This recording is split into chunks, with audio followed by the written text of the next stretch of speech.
Hello everybody, here we are, notes for section 4.6, rational equations and partial fractions. This is part 1 of this section. We are going to do this in 2 parts because the rational equations are a little rough and also the partial fractions are a little rough, so it's going to be much better to break it down into 2 days. So pause this for a second and copy down those sentences and what you see on the slide right now, and that way once I start going, you can follow what I write. All right, so the definition of an equation or a rational equation is an equation with one or more rational expressions. Rational means fraction. Very scary, I know it, but you got to pay attention to what you do with fractions. You got to learn how to work with the fractions. Adding and subtracting is the hard part, multiplying is the easy part. To solve, what we want to do, this is the second bullet, multiply each side of the equation by the least common denominator, the LCD. So we'll go through 5 examples here, and you will see our process. We'll start easy and then get a little bit more difficult. All right, so we want to identify what the least common denominator is. And that's what we're going to do. We're going to multiply by that, and then magically your fractions disappear. So you want to look just at your denominators. So our denominators are 3a, 6a, and 4. So when we're looking for a least common denominator, we want a number or an expression that will divide, all of those will divide evenly into. All right, so when you look at those 3 numbers, 3, 6, and 4, the smallest number that divides all of them into it evenly would be 12. Okay, you can't use 6 because 4 doesn't go into 6. You can't use 3 because 6 and 4 don't go into 3. So you can't use 4 because 3 and 6 don't go into 4. So you got to go bigger than those. You can't use 8 because 3 and 6 don't go into 8. So it's a whole different process, and it's not like you got to talk it through. You just got to think it through real quick and then come up with what works. So 12 is the number that we're going to work with. So 12a, because we need the a. So the a has to divide evenly into it as well. So our LCD, least common denominator, is going to be 12a. All right, so here's how this is going to work. We're going to take that least common denominator, and we are going to multiply each of the terms in the equation by this. I'm going to do this the first time through, and then I'm not going to do it again. I'm going to kind of do the mental math. So I'm going to rewrite this equation just the way you see it so that I can write on top of it.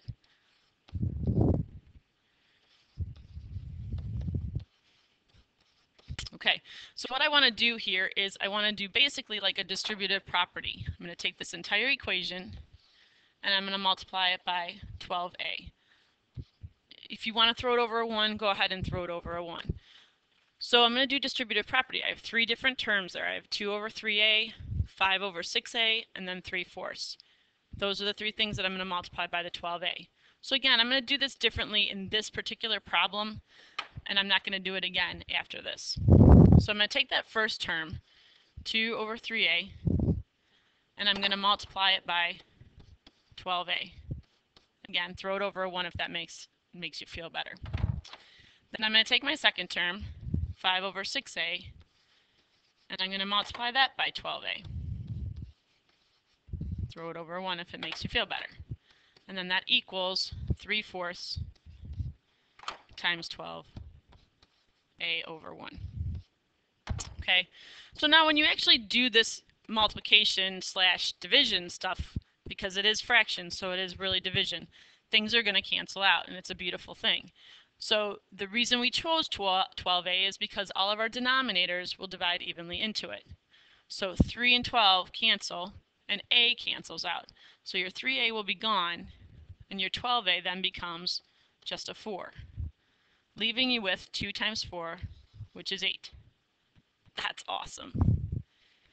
Second fraction, 6a and 12a cancel out, leaving you with just a 2 in the numerator. 5 times 2 is 10. I'm telling you, it's magic, people. This is just cool.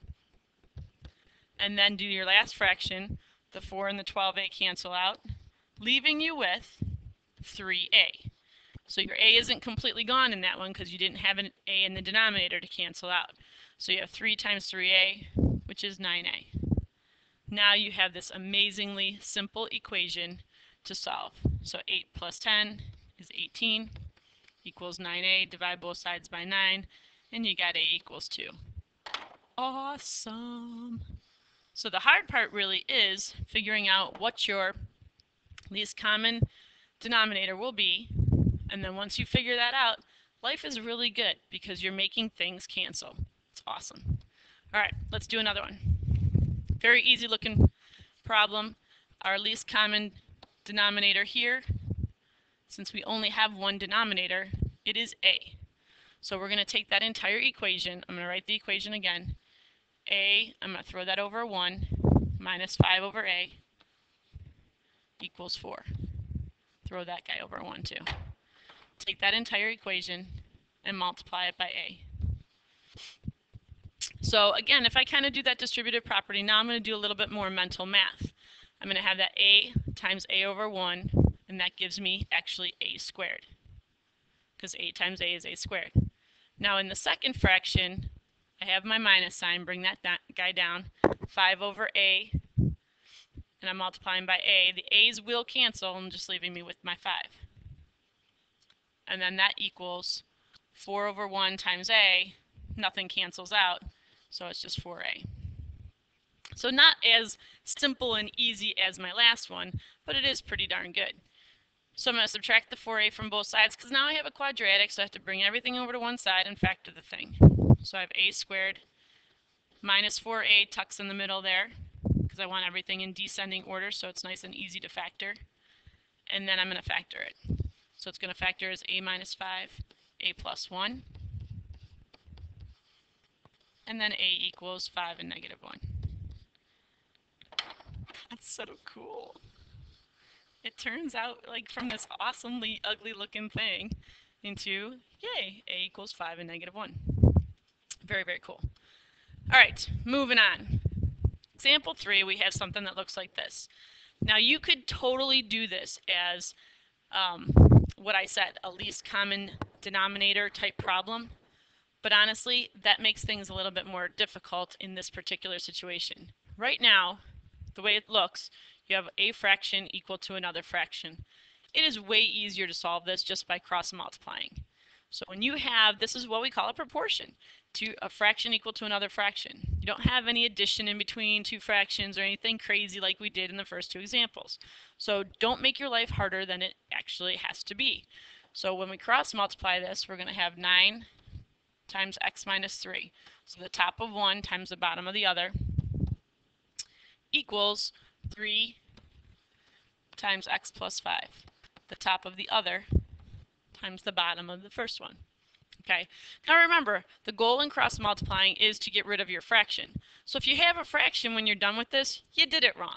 Go back, and those two things are equal to each other, not one over the other, one equal to the other. We're going to distribute on both sides, and now we have a nice, easy equation to solve.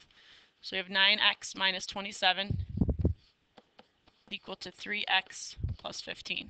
I'm going to subtract the 3x from both sides, so I got 6x minus 27 equals 15.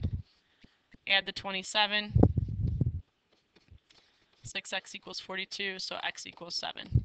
That is yay! Awesome. All right, very fun stuff. So when it is cross multiplying, when it's nice and easy, fraction equal to a fraction, cross multiply that thing and forget about getting any kind of least common denominator. You're making your life harder than it has to be.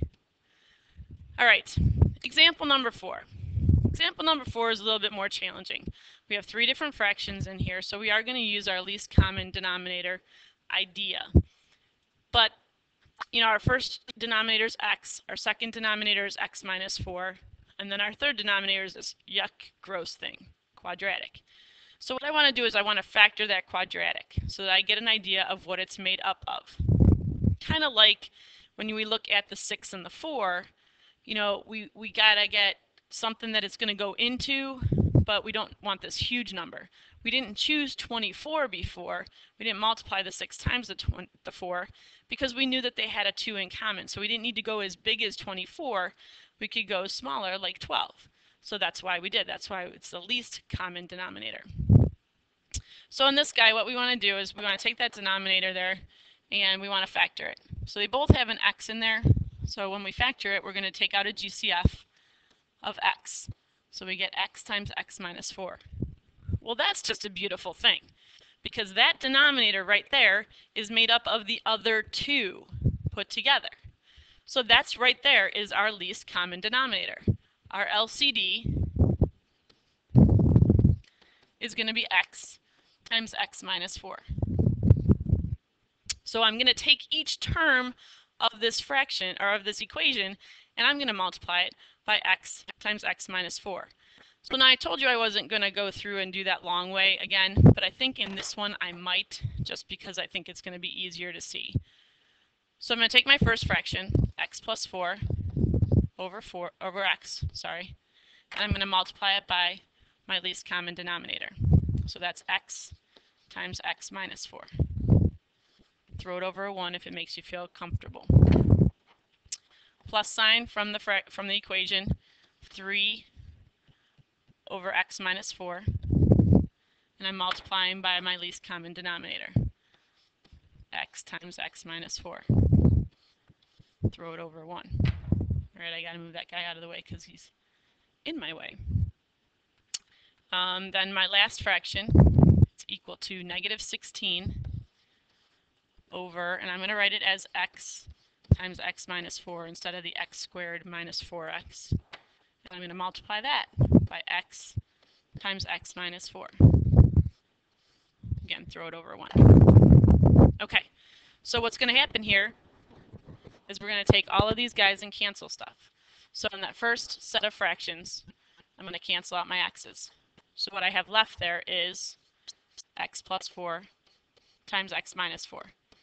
All right, so it's not as, I said minus, I'm changing it.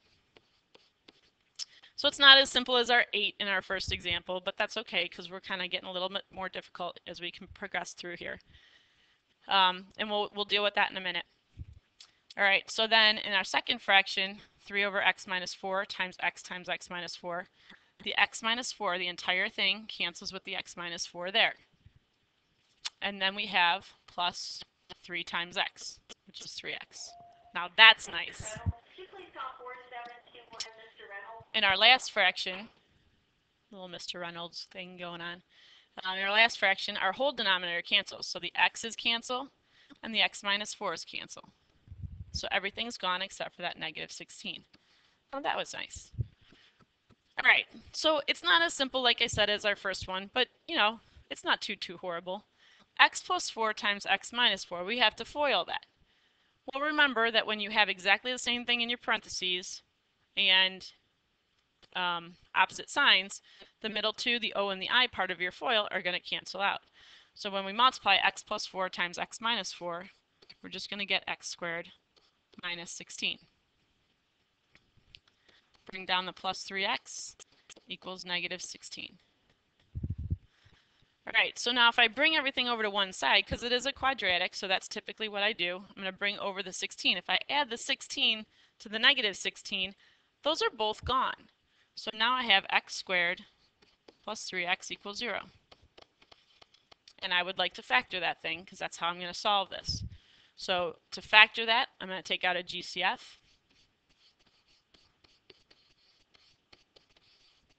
And then I get my two answers of x equals 0 and negative 3. And those are my two answers. All right. So the big long step there, hopefully you won't have to write that, but if you do, please do. I mean, it really does make things clear. I like to do a lot of mental math. You guys know that. And I would love for you to not have to write that. But if you're going to get it wrong because you didn't write it, then go ahead and write it. There's no shame in doing that. It makes it very, very clear as to what your process is. All right, one more example. Let me make sure I have enough time. Oh, it's cutting short. Actually, I'm going to stop here, and I'm going to do example 5 on a separate recording.